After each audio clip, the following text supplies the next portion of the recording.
परमहंस गीता, तीसरा अध्याय, श्लोक 14 और 15।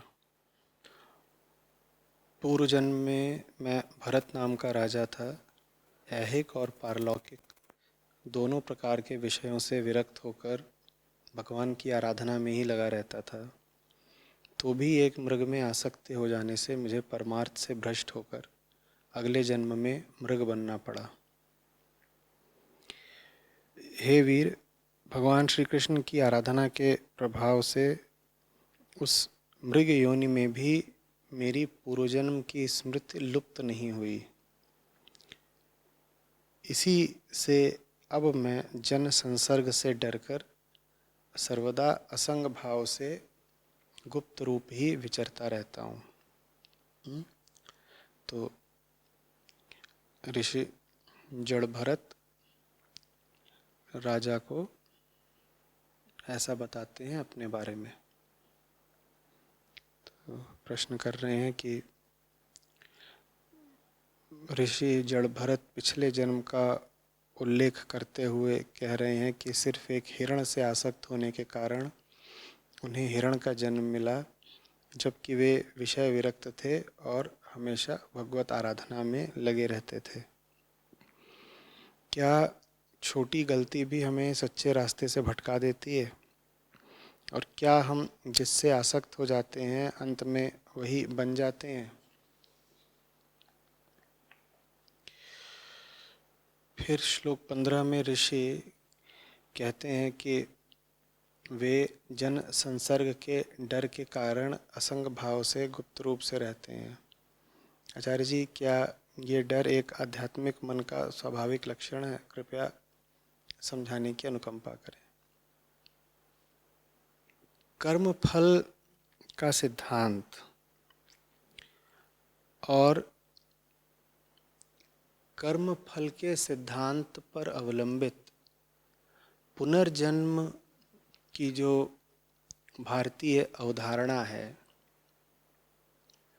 उसके केंद्र पर जो शब्द बैठा है उसका नाम है दायित्व या जिम्मेदारी।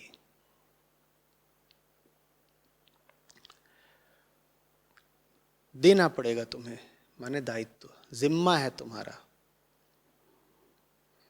तुम्हें ही भोगना पड़ेगा ये बात।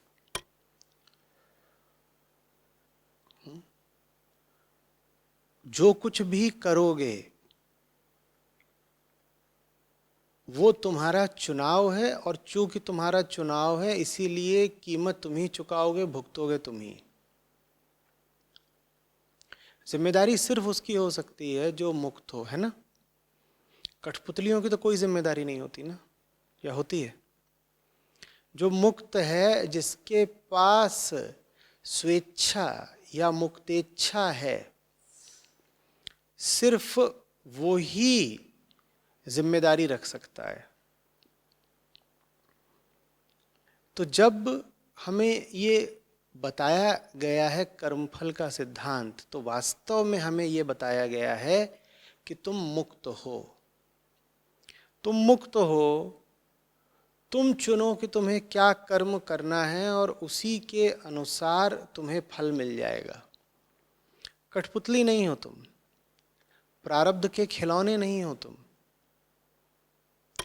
अगर प्रारब्ध के तुम खिलौने मात्र होते तो फिर तो कर्म का सिद्धांत ही निराधार हो जाता ना। फिर तो कोई करता ही नहीं है, फिर तो करने वाला कोई और है, दूर आसमानों में ऊपर कहीं बैठा। और अगर वो कर रहा है सब कुछ तो भुगते भी वही, तुम क्यों भुगतोगे? और भुगतते तो तुम हो। भुगतते तुम हो, इससे ये पता चलता है कि तुम्हारे पास मुक्ति है और इसलिए कर्मफल भुगतने की जिम्मेदारी तुम्हारी है। तुमने चुना, चयन तुम्हारा था, इसीलिए परिणाम के भोक्ता तुम बनोगे। बात समझ में आ रही है? तो जब ये कहा जाता है कि तुम मुक्त हो कुछ करने के लिए, तो वास्तव में तुम्हें तुम्हारे मूल स्वभाव की याद दिला दी जाती है कि मुक्ति तुम्हारा मूल स्वभाव है। अब यहाँ बात बड़ी रुचिकर हो जाती है। मुक्ति स्वभाव है, इसीलिए तुम्हारे पास चुनाव का अधिकार है, ठीक। तुम चुनाव करने के लिए मुक्त इसीलिए हो क्योंकि मुक्ति स्वभाव है तुम्हारा। तभी तो तुम्हें अच्छा नहीं लगता कि अगर तुमसे चुनने का अधिकार छीन लिया जाए। तुमसे चुनाव करने का अधिकार छीन लिया, तुम्हें बुरा लगता है ना। तुम चाहते हो तुम जनतंत्र में हो, नेता चुनने का अधिकार रहे, दुकान में खड़े हो तो कपड़ा चुनने का अधिकार रहे। तुम बाजार में जाओ और दुकानदार तुमसे कहे लीजिए आप ये शर्ट पहनेंगे, कैसा लगेगा? नहीं, तुम चाहते हो कि तुम चुनो। तो तुम्हारे भीतर जो चुनने की ललक रहती है बार बार की, साहब मैं तो चुनूंगा, मैं अपने हिसाब से चुनूंगा, वो है ही इसीलिए क्योंकि मुक्ति स्वभाव है हमारा, बंधन हम बर्दाश्त नहीं कर पाते, ठीक। अब चुनने का अधिकार और चुनने की ललक इसीलिए क्योंकि मुक्ति स्वभाव है, तो जब चुनने का मौका आता है तो भाई बंधन का चुन लेते हो। चुनने की ललक हमें इसीलिए है क्योंकि मुक्ति स्वभाव है। तो जब चुनने का मौका आया तो दो चीजें थी जिनमें से एक को चुनना था। किसको? मुक्ति को और बंधन को। चुन ही इसीलिए रहे हो क्योंकि मुक्त हो, चुन ही इसीलिए रहे हो क्योंकि चुनने के लिए मुक्त हो, पर जब चुनने की बारी आई तो क्या चुन लिया? बंधन। मुक्ति को खारिज कर दिया। अजीब बात है, मुक्त हो इसीलिए चुन रहे हो पर चुन नहीं रहे मुक्ति को। ये कैसी बात हो गई? गड़बड़ हो गई ना। तो कर्मफल का सिद्धांत बड़ा जबरदस्त है। वो आपको ये भी बताता है कि आप मूलतः मुक्त हैं, और ये भी बताता है कि मुक्त होते हुए भी आप आवश्यक नहीं है कि मुक्ति को ही चुने, आप बंधन को भी चुन सकते हैं। ये दुर्भाग्य है आपका। मानव जन्म लेने की विडंबना है ये कि मुक्त होते हुए भी आप बंधन को चुन सकते हैं। और बेटा अगर बंधन चुनोगे तो भोगोगे तुम ही क्योंकि जिम्मेदारी तुम्हारी है, और अगर मुक्ति को चुनोगे तो भी भोगोगे तुम ही क्योंकि जिम्मेदारी तुम्हारी है। तुम मुक्ति और बंधन दोनों के भोक्ता हो क्योंकि तुम मुक्ति और बंधन दोनों के कर्ता भी हो। बस जो मुक्ति का भोक्ता होता है वो भोगने से भी मुक्त हो जाता है, और जो अमुक्ति का और बंधन का भोक्ता होता है वो भोगता ही रह जाता है, भोगता ही रह जाता है।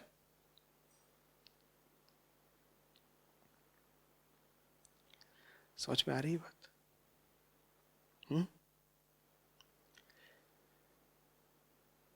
जिसकी कृपा से कोई अधिकार मिला हो, अधिकार को उसके ही खिलाफ इस्तेमाल मत कर देना। मुक्ति की कृपा से तुमको चुनाव का अधिकार मिला है। अब चुनाव के अधिकार में मुक्ति को ही खारिज मत कर देना। कह रहे चुनने का हक क्यों मिला? मुक्ति की कृपा से। वो जो परम मुक्त है उसने हमें अधिकार दिया कि हम चुने, और क्या किया तुमने उस चुनने के अधिकार का? परम मुक्त को ही अस्वीकार कर दिया। यही हालत रहती है हमारी। जिसके होने से तुम्हें सब मिला है, जिसके होने से तुम्हें तुम्हारी हस्ती मिली है, तुम अपनी हस्ती को उसी के खिलाफ इस्तेमाल कर जाते हो और तुम्हें पता भी नहीं चलता। ये बड़ी तस्वीर को बिल्कुल ही भूल जाते हो, बड़ी बात बिल्कुल ही भूल जाते हो। तुम जो कुछ हो किसके बूते पर हो?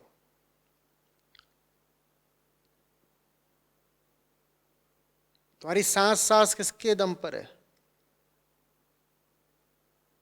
तुम जहां पर हो वो जगह किसकी है?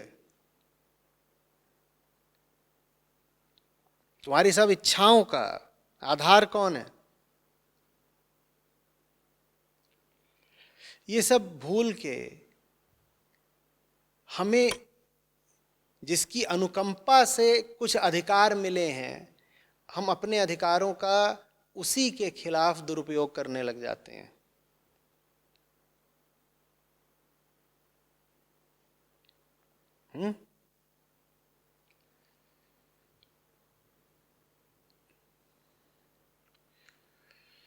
इसी बात को साधारण जनमानस की भाषा में ऐसे कह देते हैं कि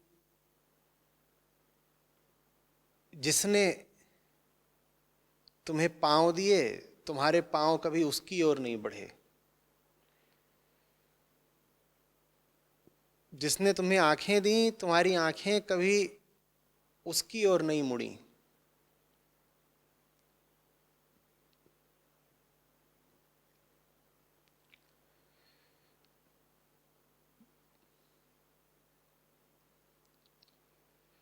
जिसने तुम्हें सम्मान शब्द का अर्थ समझाया, तुम उसी को सम्मान नहीं दे पाए।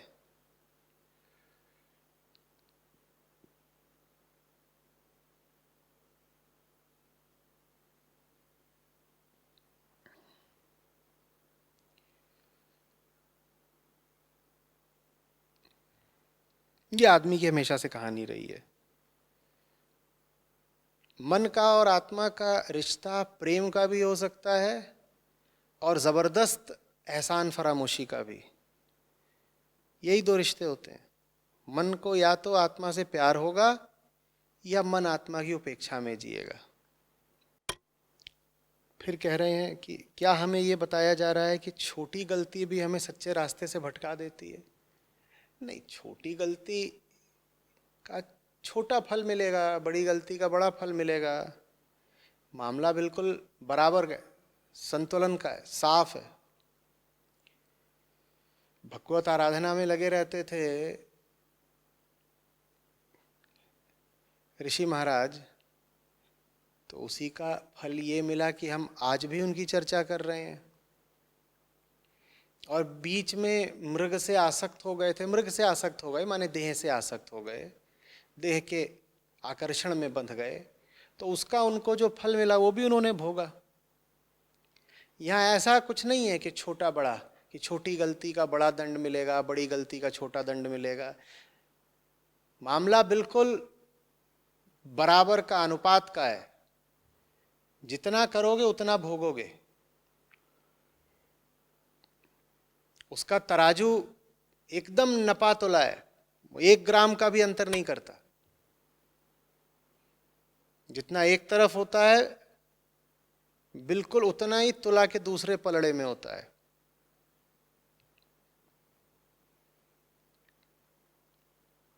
कुछ भी व्यर्थ नहीं जाता। शिकायत की कोई बात नहीं है, अन्याय का आरोप तो लगा मत देना। छोटी से छोटी भूल भी जैसे कहीं दर्ज हो जाती है और उसका तुम फल भुगतोगे, और छोटे से छोटा सत्कर्म और पुण्य भी तुम्हारे काम आएगा। तो इसीलिए मैं कहा करता हूं, सदा सतर्कता, निरंतर ध्यान, कॉन्टिन्यूअस अटेंशन या विजिलेंस। हर चीज दर्ज हो रही है, हर चीज। इसी बात को दोबारा आप देख लीजिए कि जनमानस की भाषा में ऐसे कह दिया गया कि ऊपर वाला हर छोटे बड़े कर्म का लेखा जोखा रखता है। वो वास्तव में कर्मफल के सिद्धांत का ही दूसरे शब्दों में प्रकटीकरण है।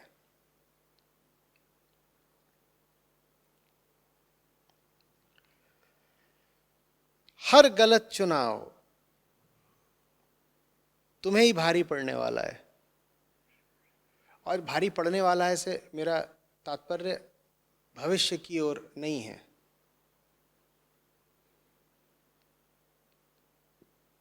चुनाव के पल में ही आनंद भी है और बंधन भी। सही चुनाव करो, चुनाव के पल में ही मौज है। गलत चुनाव करो, चुनाव के पल में ही सजा है।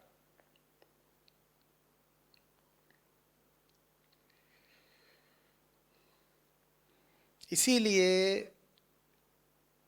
विवेकशील आदमी कुछ भी अपने द्वारा यूं ही नहीं होने देता।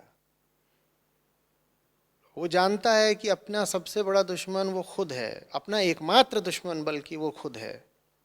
वो बड़ी कड़ी, बड़ी सख्त नज़र रखता है अपने आप पे, खास तौर पर अपनी उन भावनाओं पर जो बड़े बल के साथ उठती हैं। वो बहुत उन पर कड़ी नज़र रखता है और कहता है हमें पता है तुम कौन हो।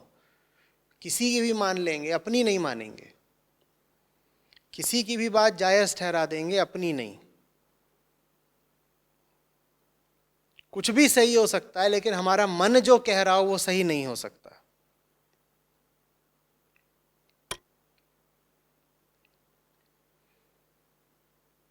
दस तरीके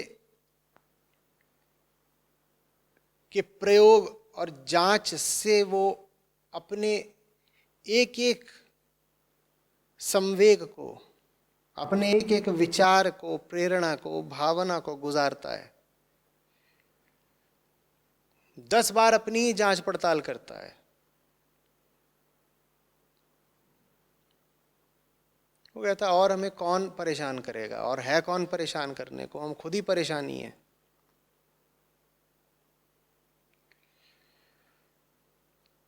तो सबसे बड़ी परेशानी हमारी वहाँ है जहाँ हम बिल्कुल आश्वस्त होते हैं कि हम ठीक हैं। जिन बातों के बारे में हम बड़े यकीन से खड़े हो जाते हैं एकदम ठसक में भर के कि यही बात तो है, ऐसा ही तो हुआ है, ठीक है, वहीं सबसे ज़्यादा गड़बड़ होती है।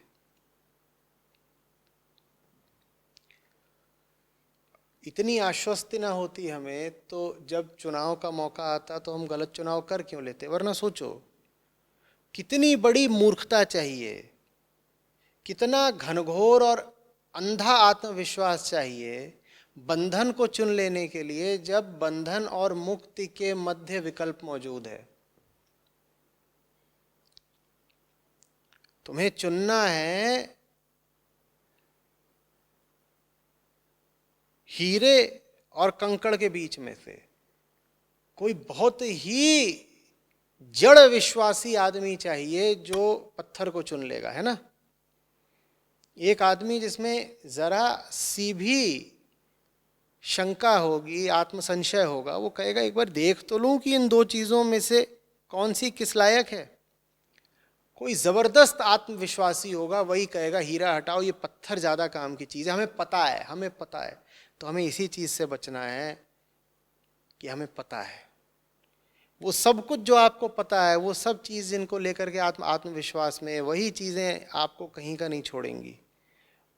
वहीं पर आप पिट रहे हैं।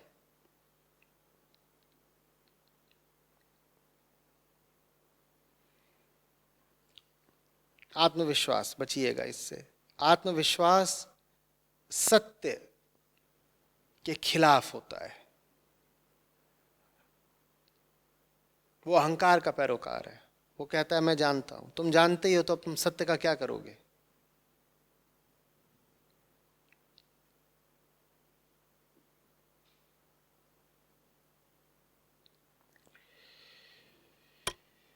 फिर पूछा है कि क्या हम जिससे आसक्त हो जाते हैं अंत में वही बन जाते हैं। अंत में वही नहीं बन जाते। जो आसक्त हो वही तुम हो। नहीं तो मैं की अकेली या पृथक सत्ता होती ही नहीं है। मैं अगर वास्तव में एकदम अकेला हो जाए तो फिर तो वो पृथकता नहीं, परिपूर्णता हासिल कर लेता है ना।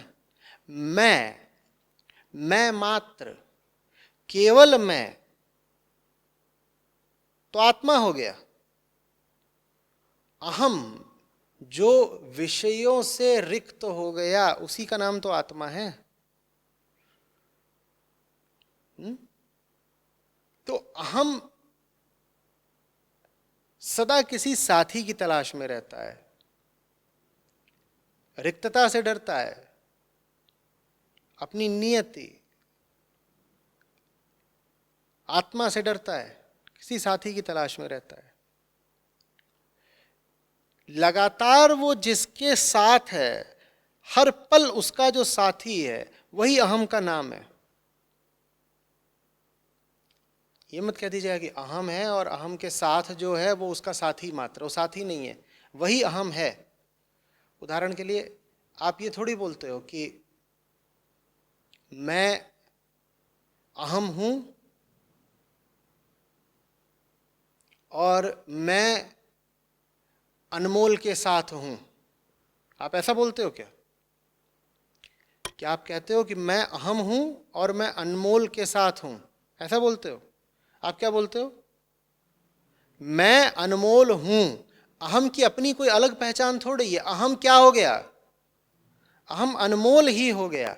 तो आप जिससे आसक्त हो आप उसी पल वही हो, आप अंत में वो नहीं हो जाओगे। प्रश्नकर्ता कह रहे हैं कि क्या हम जिससे आसक्त हो जाते हैं अंत में वही बन जाते हैं? जैसे कि जड़ भरत मृग से आसक्त हुए थे तो अगले जन्म में जाके मृग बने। अरे अगले जन्म का इंतजार नहीं करना पड़ेगा। तुम इस पल भी अपने आप को जो समझ रहे हो वो तुम्हारी आसक्ति का ही प्रतिबिंब है। तुम अगर कहते हो इस पल मैं अनमोल हूं, तो माने तुम अनमोल से आसक्त हो। तुम मैं हो जो कि अनमोल से आसक्त है, तो इसीलिए वो मैं क्या बोल रहा है? मैं अनमोल हूं। यही मैं अगर अनमोल को छोड़ दे तो परिपूर्ण आत्मा हो जाएगा। यही मैं अगर अनमोल को छोड़ दे तो परिपूर्ण आत्मा हो जाएगा। और भी चीजें तुम बोल सकते हो, मैं भूखा हूं, मैं प्यासा हूं। तुम शरीर से आसक्त हो इसीलिए अपने आप को मैं ये हूं, मैं वो हूं, 50 बातें। जो कुछ भी मैं बोलता है अपने विषय में वो उसकी आसक्ति की ही उद्घोषणा है, और थोड़ी कुछ कह रहा है वो। फिर कह रहे हैं कि ऋषि पूर्वजन्म की अपनी स्मृति के आधार पर कहते हैं कि वे जन संसर्ग माने लोगों के साथ रहने के डर के कारण असंग भाव से गुप्त रहते हैं। तो कह रहे हैं कि क्या ये डर आध्यात्मिक मन का स्वाभाविक लक्षण है? कृपया समझाएं। हाँ, इस डर के बिना कोई अध्यात्म नहीं। जिसमें ये डर नहीं, बड़ा अभागा है।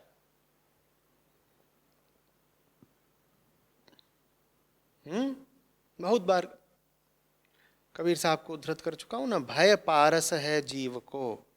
यही डर तो चाहिए।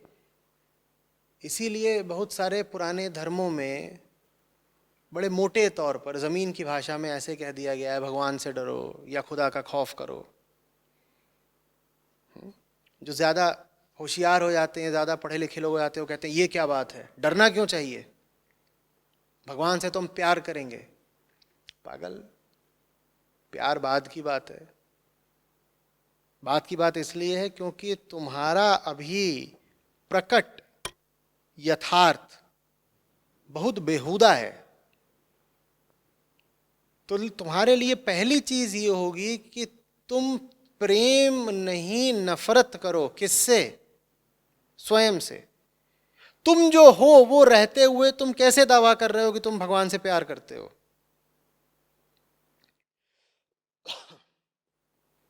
पर शायर और ज्यादा होशियार लोग आकर के ऐसी ही बात करते हैं, कहते हैं नहीं, वो बेवकूफ होंगे जिन्हें भगवान से डर लगता है, हम तो भगवान से प्यार करते हैं। तुम कर ही नहीं सकते ना। उससे प्यार तो तुम्हें तब होगा जब पहले तुम्हें अपनी वर्तमान स्थिति से घृणा हो। जिसे अपनी वर्तमान स्थिति ही जच रही है, जम रही है, संतुष्ट है अपनी वर्तमान स्थिति से, वो किसी और से काहे को जाएगा प्यार करने? जब तुम्हारी जो हालत है वही तुम्हारे हिसाब से ठीक चल रही है, तो तुम भगवान से काहे को जाओगे प्यार करने? जो चल रहा है यहां पे वही ठीक चल रहा है। तुमने ही अपना जो हिसाब किताब तय कर रखा है वही ठीक है। भगवान से क्या बात करनी, भगवान को क्या लक्ष्य बनाना? सारी बात समझ। तो डर होना चाहिए। क्या डर होना चाहिए? कि जो हमारी हालत है यही ना चलती रह जाए कहीं। बंधे पैदा हुए थे, जीवन ने उन बंधनों को और सघन कर दिया। कहीं ऐसे ही ना जीवन बीत जाए, ये डर होना चाहिए। प्रतिपल ये डर होना चाहिए। उसके बाद दिल की धड़कन ही सुमिरन बन जाती है। उसके बाद घड़ी की टिक टिक ही मंत्र जाप बन जाती है। 108 बार नहीं, अनंत बार, क्योंकि समय तो रुक नहीं रहा ना। माला फेरोगे कभी ना कभी रुकना पड़ेगा, मंत्र जपोगे रुकना पड़ेगा, चाहे 108 बार हो चाहे 1008 बार हो, कभी ना कभी तो रुकोगे। एक ही मंत्र है जो कभी नहीं रुकता, टिक टिक टिक टिक टिक टिक, ये मंत्र कभी नहीं रुकता। इसको रोक के दिखा दो, और जिसका ये मंत्र रुक गया वो आजाद हो गया, जिसके लिए समय रुक गया वो मुक्त हो गया ना। तो जब तक मुक्ति मिली नहीं है तुम्हारे लिए समय है, जब तक समय है, बंधन है, कष्ट है, पीड़ा है, तुम उस पीड़ा को ही मंत्र बना लो, समय को ही अपना मित्र बना लो, तुम अपनी बेड़ियों को ही मुक्ति का साधन बना लो।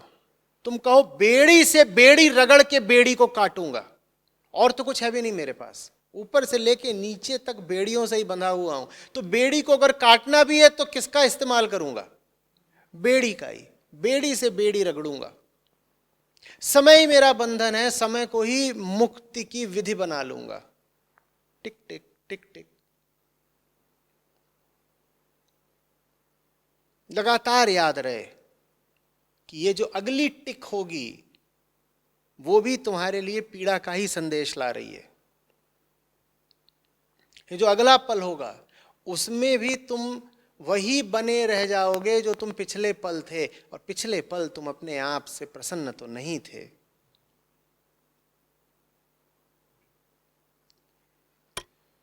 आ रही बात समझ में?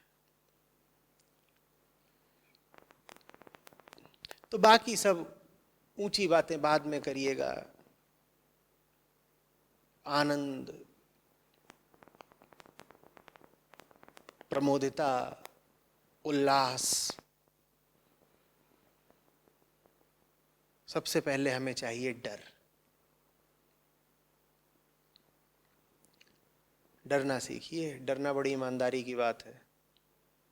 जो बहुत बीमार हो उसे अपनी हालत से डरना चाहिए, जो बहुत बीमार हो वो अपनी हालत को लेकर के उत्सव मनाए, शोभा नहीं देता।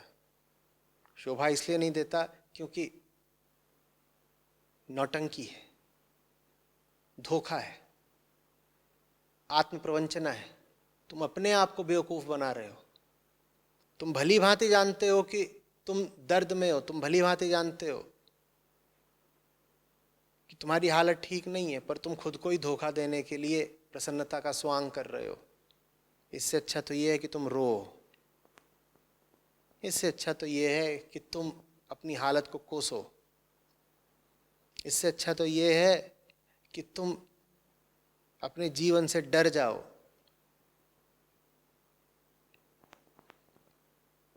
ये बात सुनने में आकर्षक नहीं लग रही होगी, लेकिन मुक्ति का रास्ता इसी से खुलता है।